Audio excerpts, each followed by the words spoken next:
안녕하세요. 상호저축은행업 전망 발표를 맡은 하나금융경영연구소 개인금융팀의 심윤보송 연구원입니다. 바로 발표 시작하도록 하겠습니다.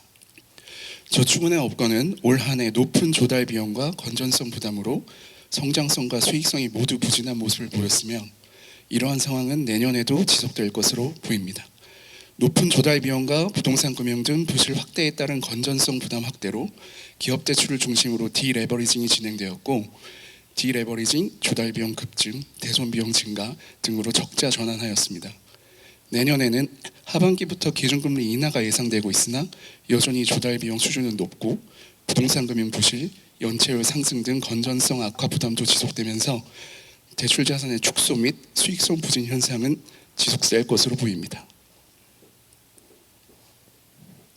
내년도 경영 환경에 대해서 말씀드리도록 하겠습니다.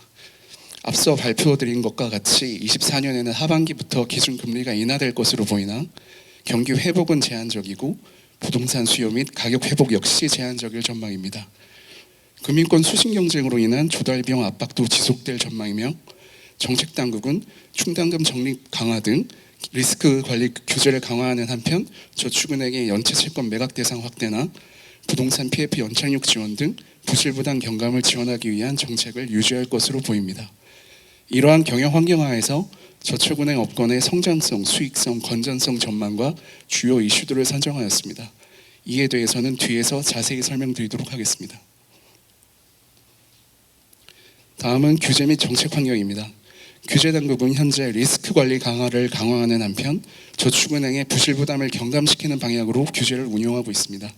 우선 다중채무자 대출에 대한 대손 충당금 추가 적립을 요구하는 규제를 내년 7월부터 시행할 예정입니다.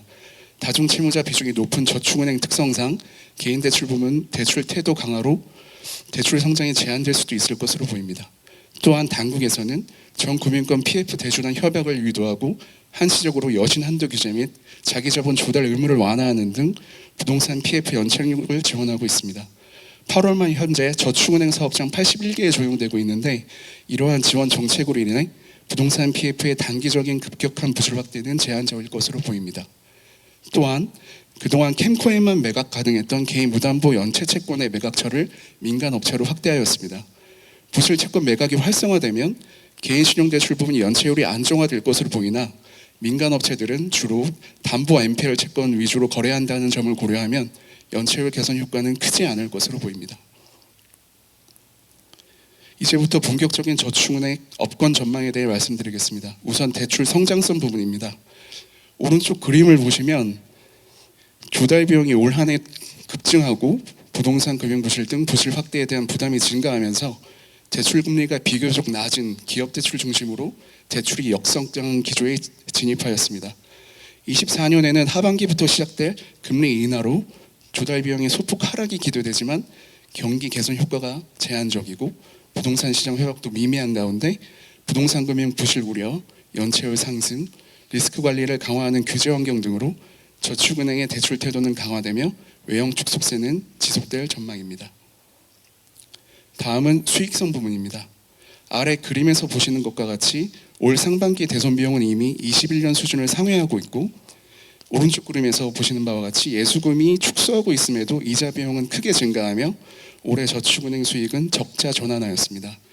24년에는 하반기 금리 인하로 조달 비용이 소폭 하락할 것으로 보이나 그 효과는 크지 않을 것으로 보이고 대출 자산 규모의 축소, 건전성 부담 확대로 인한 대손 비용 증가 등으로 수익성 부진 현상은 내년에도 지속될 전망입니다. 자본 적정성 부분입니다. 올해에는 자산 축소로 위험가중 자산 규모가 감소한 가운데 저축은행들이 선제적으로 자본을 확충하면서 BIS 자기자본 비율은 상승 전환하였습니다. 이에 따라 과거 위기 상황과 대비했을 때 저축은행 업권의 자본 적정성 지표는 매우 양호한 수준이며 모든 개별 저축은행이 10% 이상의 BIS 자기자본 비율을 기록하고 있습니다. 24년에도 대출 자산이 감소하며 위험가중 자산 규모가 축소할 것으로 보이는 가운데 적자가 누적이 되면 자본 규모가 감소할 가능성도 상존하고 있어서 자본 비율도 하락할 수 있지만 하락하더라도 그 하락폭은 크지 않을 것으로 보입니다. 다음은 여신건전성 부분입니다. 올해 저축은행의 여신건전성은 부동산 PF 부실 우려 확대, 고금리로 인한 이자 상환 부담 증가 등으로 악화되었습니다. 아래 그림을 보시면 기업 부분에서 연체율이 급등하고 있으며 가계 신용 부분의 연체율도 높게 나타나고 있습니다. 오른쪽 그림을 보시면 고종이하 여신 비율이 최근 증가하는 반면 고종이하 여신 대비 대손 충당금 비율인 커버리지 비율은 오히려 하락하고 있습니다.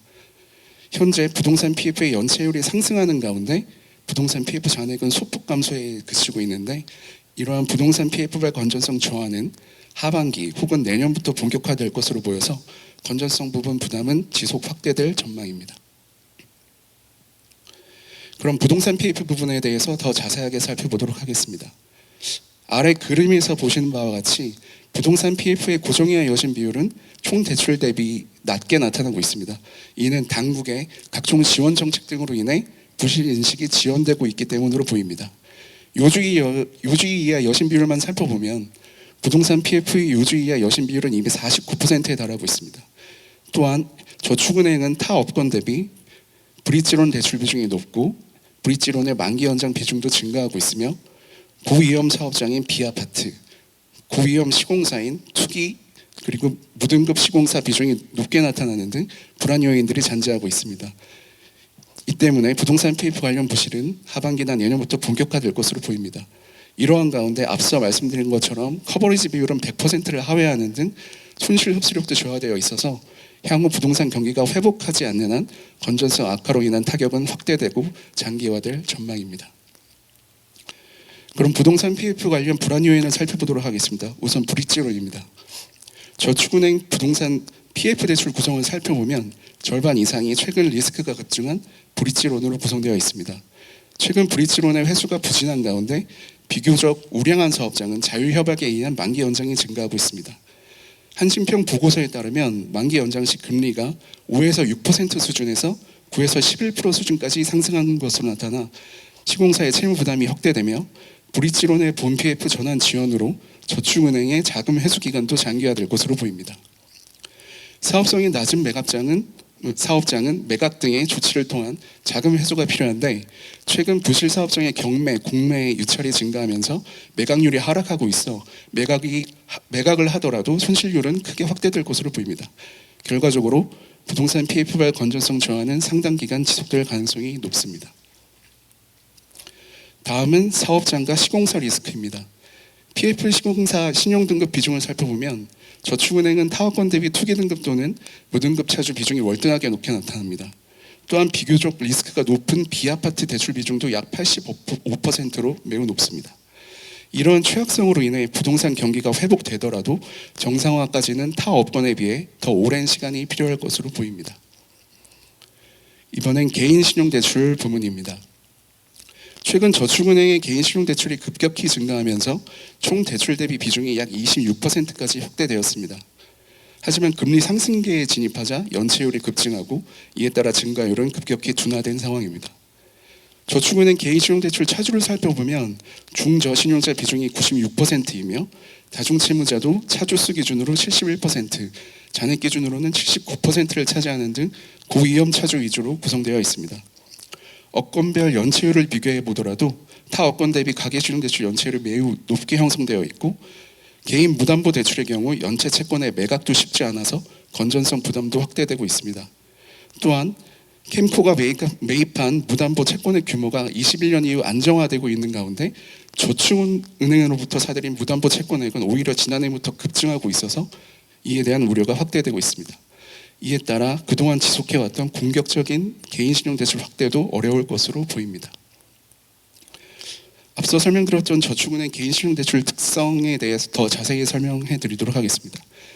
개인 신용대출은 주로 자산 규모 1조 원 이상의 대형사 위주로 취급하고 있는데 대출 금리 수준은 높은 편이고 차주 신용 점수는 하락한 데 반해 평균 대출 규모는 증가하였습니다. 오른쪽 그림을 보시면 개인 신용대출의 경우 다중채무자보다 비다중채무자의 취약성이 더 크게 드러나는데 이는 신용도가 높은 차주는 은행 등 타 업권 대출을 선호하고 저축은행의 비다중채무자는 타 업권 대출을 받지 못한 취약차주 위주로 구성되어 있기 때문으로 보입니다. 마지막으로 저축은행 업권의 구조조정 가능성에 대해서 살펴보도록 하겠습니다. 최근 저축은행 업계가 다시 위기에 직면한 가운데 정책당국에서는 저축은행 M&A 규제를 완화하며 업계의 구조조정 가능성이 확대되고 있습니다. 왼쪽 그림에서 보시는 바와 같이 정책당국은 지난 7월 영업구역이 확대되는 저축은행의 소유 및 지배를 4개사까지 허용하는 규제를 발표하면서 저축은행의 대형화 및 구조조정 유도가 목적이라고 밝혔습니다. 이에 따라 저축은행 업권 내부 및 외부에서 다양한 M&A 가능성을 검토하고 있는 것으로 보입니다. 우선 업권 내부에서는 비수도권에서 수도권으로의 영업구역 확장, 기업에서 리테일로의 포트폴리오 전환 등의 목적에 따라 인수합병 검토가 진행되고 있으나 현재 경영 악화에 따른 인수 여력 부족, 그리고 비대면 영업 확대로 인한 영업구역 확대 니즈 감소 등으로 활발한 인수합병 활동은 어려울 것으로 보이고, 업권 외부에서는 사업 영역의 확대를 추진하는 증권사나 비은행 금융지주사들이 저축은행의 저평가 시점을 맞아 저축은행 인수를 검토할 것으로 보이나 이들에게도 저축은행 인수가 최우선 순위는 아닐 것으로 보입니다. 따라서 10년 전 구조조정 당시와 비교할 때 저축은행의 위기 대응력이 대폭 개선되어 있는 상황에서 대규모 구조조정이 일어나기보다는 개별 업체 상황에 따른 소폭의 인수합병만 진행될 것으로 보입니다. 저축은행의 업권 대응 과제를 말씀드리면서 발표를 마치도록 하겠습니다. 우선 부동산 금융 부실 본격화에 대응해야 합니다. 앞서 말씀드린 바와 같이 저축은행 부동산 PF 관련 다양한 불안 요인을 상시 점검하고 선제적으로 대응책을 마련하여 자산 건전성 및 자본 적정성 악화에 대응해야 합니다. 두 번째로는 인수합병입니다. 대규모 구조조정은 아니더라도 개별 저축은행의 매각 가능성은 존재하기 때문에 미리 타겟을 선정하고 실시간으로 상황을 모니터링할 필요가 있습니다. 마지막으로는 리테일 영업 확대입니다. 저축은행 리테일 부분은 중저신용자 위주로 구성되어 있어 맞춤형 CSS를 보유한 대부 계열 저축은행이 강세를 보이고 있습니다. 최근 기업 부문 부실이 확대되고 수익성이 악화되는 가운데 저축은행들은 중저신용층 데이터 확보 및 CSS 개발이나 리테일 비중이 높은 저축은행 인수 등 리테일 부문을 강화하는 방안을 모색할 필요가 있습니다. 이상으로 저축은행 업권 전망 발표를 마치겠습니다. 감사합니다.